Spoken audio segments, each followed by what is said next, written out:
Fall is the second busiest season for real estate here in Halifax. Homes move quickly and competition heats up. Small mistakes at this stage can cost you time, money, and even your dream home. Today, I'm breaking down the 5 common mistakes that buyers are making in the fall market and how you can avoid them. Before we dive in, make sure you hit like and subscribe so that you can stay up to date on all this great content. If you're looking to buy a house in Halifax this fall, go to the link in my bio. You can find a link to my calendar and set up a time to have a one-on-one call and talk about your home buying goals.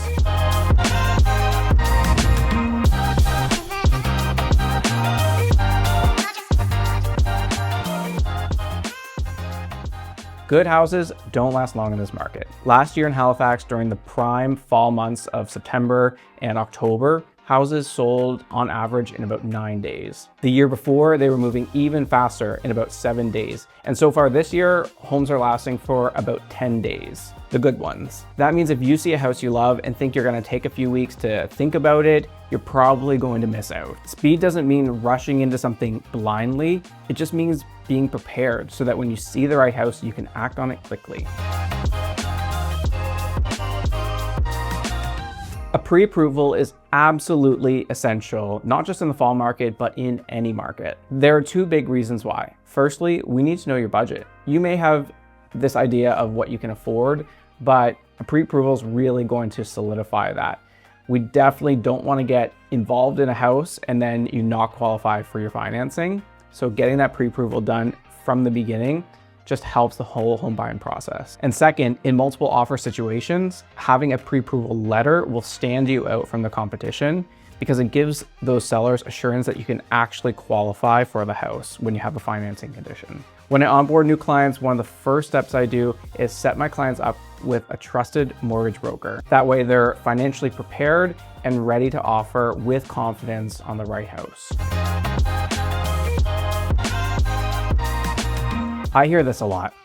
I don't want to get into a bidding war. The truth is, multiple offers are really common still, but they're not something to be afraid of. We're not in the crazy COVID times where people were offering crazy amounts over asking that didn't make sense at all. The current multiple offer situation looks very different.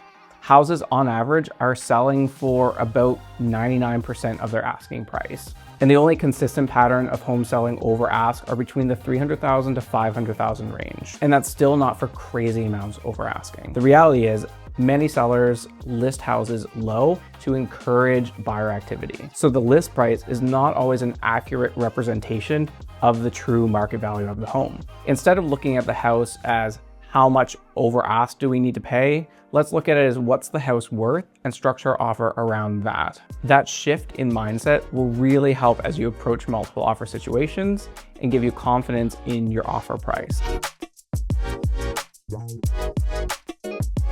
Another mistake I see buyers make all the time is walking away from homes that have issues and they think are going to be a deal breaker, when in reality, the issue is probably not that difficult to resolve. I hear a lot of buyers say that they're okay with cosmetic issues, but they don't want to deal with structural issues, for example, foundation issues. The reality is that a lot of issues like foundation issues are not necessarily expensive fixes. For example, a foundation crack can easily be filled. Almost anything in a house can be fixed. But of course, we do need to take caution and understand if something is just too big of an issue to deal with, and maybe that requires negotiation or backing away from the sale. Getting a professional opinion about the issue is a great first step to see what the true scope of the issue is.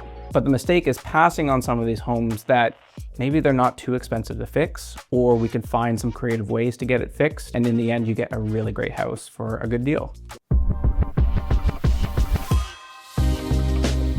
Now, this is one of the most common mistakes I see from first-time home buyers is not estimating the true cost. You've got a lot of costs coming at you: deposit, down payment, closing costs like legal fees, inspections, and all of that. And a good rule of thumb for your closing costs is about 2% of the purchase price.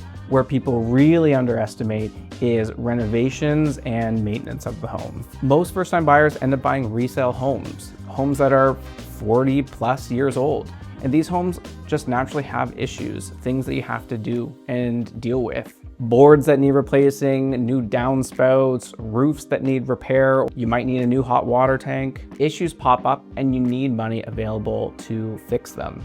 And with renovations, if you're thinking, I like this house and we'll just redo the kitchen, the cost of renovations has gone up dramatically. I know this firsthand. We just went through our own renovation and we really had sticker shock with how much stuff actually costs these days. My advice to you is whatever budget you think you have set aside to do renovations, double it, maybe triple it, because that sticker shock is real. The good news is there are creative ways that you can finance some of this stuff. That's why having a really great mortgage broker and an experienced realtor can help you navigate. Maybe we can work in some of your renovations into the mortgage and into the sale. Just some ideas. If you can avoid these 5 mistakes, you're going to be in a much better position to buy your house this fall. You'll be ready to move forward quickly, put in a confident offer, and budget appropriately for your new home. Did any of these surprise you? Let me know in the comments. I'd love to hear your thoughts. Make sure you stay tuned for next week's video where we talk about the biggest mistake sellers are making in the market right now.